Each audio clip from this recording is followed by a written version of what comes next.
سنة 2009 وبعد سنتين بس من الزلزال اللي ضرب سوق الموبايلات، إطلاق الآيفون. سامسونج وقتها ما كانش ليها أي وزن في سوق الموبايلات، كانت معروفة إنها بتعمل غسالات، ثلاجات، تلفزيونات، موبايلات رخيصة. ده الانطباع اللي كان عند أغلب المستخدمين وقتها.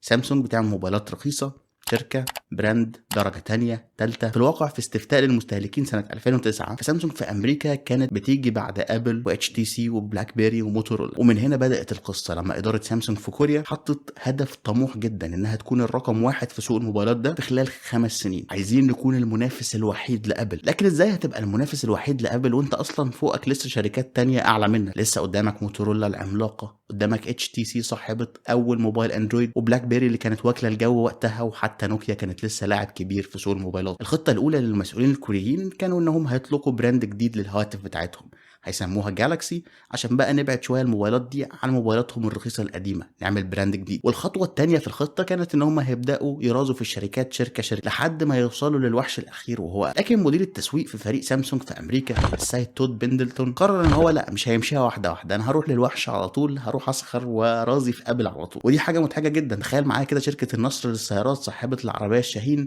لما تقرر تنافس في العالميه، اول ناس ترازي فيهم هي بي ام دبليو ومرسيدس. فاللي هي مخاطره لو فشلت فصوره الشركه اللي هي ما كانتش اصلا قد كده هتبقى مثيره للسخريه. لكن اللي حصل كان شيء خرافي ما توقعتوش اداره سامسونج في كوريا، انها وصلت للرقم واحد في 18 شهر بس، مش 5 سنين. وكل ده بدأ بحملة إعلانية ضخمة تحت عنوان ذا نيكست بيج ثينج. الحملة اللي نجحت نجاح خرافي في تعريف الناس بالبراند، وقدرت تخلي سامسونج من شركة درجة تانية بتبيع موبايلات رخيصة لشركة راقية راس براس معاه. لكن نجاح السيد تود وفريق التسويق في أمريكا ما كانش قائم كليا على حملة إعلانية ناجحة بس. العامل الأكبر اللي خلى الحملة دي ناجحة أصلا هي إزاي إن سامسونج قدرت تقدم للناس اللي هم عاوزينه، قدمت ليهم التطور التكنولوجي، وإزاي قدرت تقدم إبداع وتعلي على أبل في نقط مؤثرة جدا عند الناس والناس محتاجاها. وده اللي يخلي الناس تلنك كويس مع الحملة الإعلانية دي وتصدقها إنها مش مجرد إعلانات وخلاص، لا كمان المنتج اللي بيروج بيحقق فعلا الحاجة اللي هم عاوزينها. فمن أول يوم وسامسونج بانية نجاح موبايلاتها على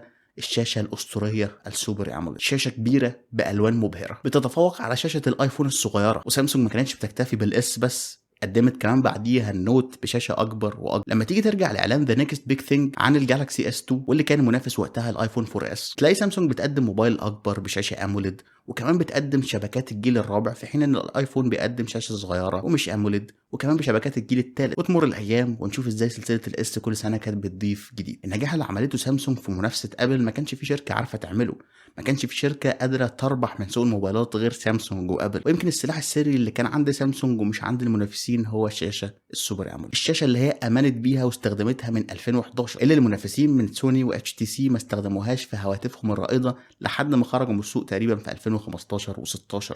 وحتى ابل نفسها ما استخدمتش الشاشه الاوليد غير من اول الايفون 10 في سنه 2017 تقريبا. حجم كبير، شاشه اموليد، ذاكره خارجيه، وكل ما يحلم به المستهلك، وبالتالي منتج قوي وحملة إعلانية قوية. لكن كل ده كان هيبوظ لو مفيش موبايلات متوفرة في السوق، مفيش فريق مبيعات قوي قادر إن هو يعمل شراكات مع كل شركات الاتصالات في أمريكا، يوفر الموبايل بتاعهم في كل مكان، وبالتالي ما تضطرش تروح تقف في طابور طويل عشان تاخد الموبايل بتاعك، أو تنزل محل ما تلاقيش الموبايل بتاعك. الإعلان هتشوفه من هنا، هتنزل أي مكان هتلاقي الموبايل منتشر.